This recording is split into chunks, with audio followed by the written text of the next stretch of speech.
Ladies and gentlemen, welcome to the keynote speech of GDSF Day 2. Today we are very honored to invite Mr. John Honovich. He's the founder of IPVideoMarket.info website.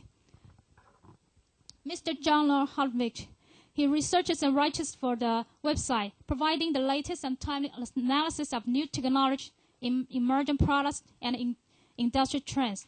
Over the years, John has achieved Cisco certifications and the ASIS International Board certification in physical security. Now let's welcome Mr. John Honovich to present his keynote speech, which topics are key strategies to survive and thrive in the recession. Let's give him a round of applause.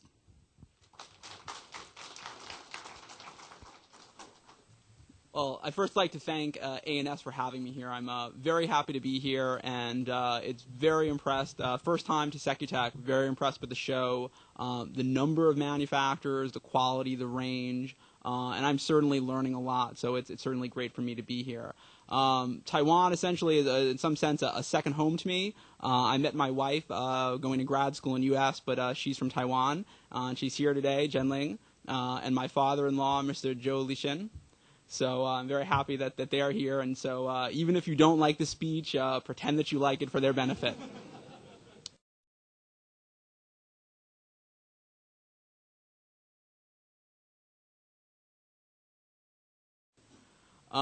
So we're here to talk about the recession, and so what I'd like to look at is really that I think it's more important to think about this not as a recession.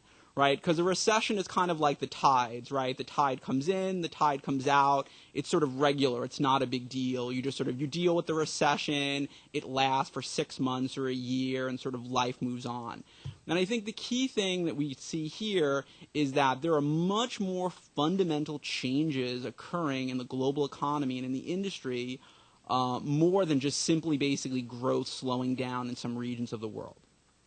So I really want to look at today the bigger impact, right? Because there are really some fundamental structural changes occurring, and those changes are occurring throughout the economy. And I want to sort of look at how that's going to affect the industry in general, but also specifically Asian manufacturers and those of us who do business with Asian manufacturers. So a couple of things that I want to claim here to start, maybe 3 points.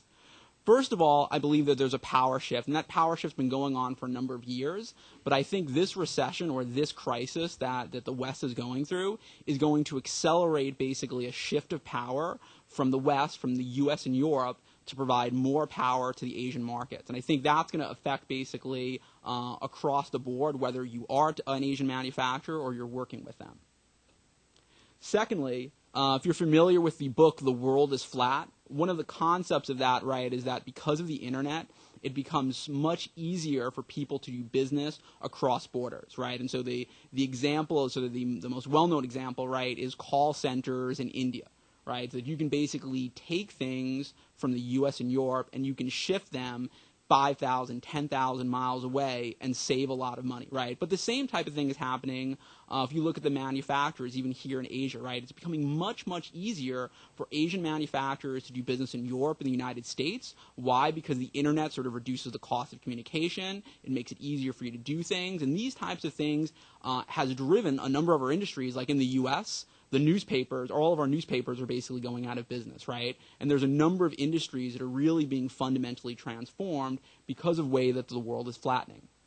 And then the third theme is that there really is, a couple of years ago in the U.S., IP basically in the U.S. and Europe over the last few years has been something that everyone's been super excited about, right? And you had consultants and analysts saying 2 years ago that, like, if you weren't already in IP, that it was too late, right? And so we're here now in 2009, and certainly IP is growing, and in all the booths, right, it's about IP.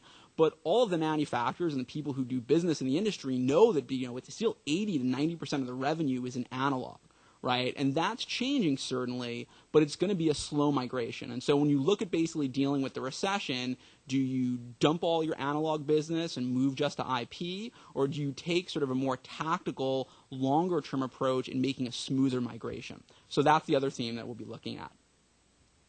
So I want to spend a few minutes looking at the root causes, but I think at this point, I think most of us sort of are familiar, sort of just from reading with the press, what these causes are, but to really sort of hone in on sort of why this is different than simply a recession.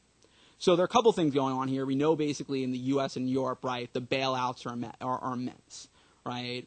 And that, we're not only looking at hundreds of billions, but we're looking at trillions of dollars. And we look at sort of the economy as quote-unquote recovering or green shoots. A lot of that is basically the U.S. is basically going into massive debt, right? And so these types of things not only has an impact on the U.S., but obviously falls through within the rest of the world. So we still continue to see this basically, these denials, like projects being delayed, distributors not having money to do projects, right? End users basically cutting back because they can't get funding. This continues to happen. And then what we see here basically is that so many of these governments are burning through cash, especially in the West, right? And we're going to look at the impact of that.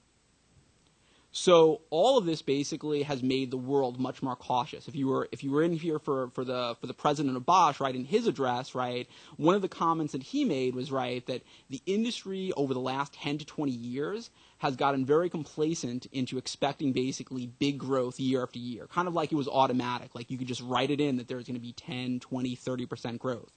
And all of a sudden, we're now faced with basically a global economy when sort of those headwinds, right, they just aren't there anymore. You can still grow, right, but it's not as trivial for someone to basically just sort of open up shop, say they have a camera, and sort of grow 50% each year.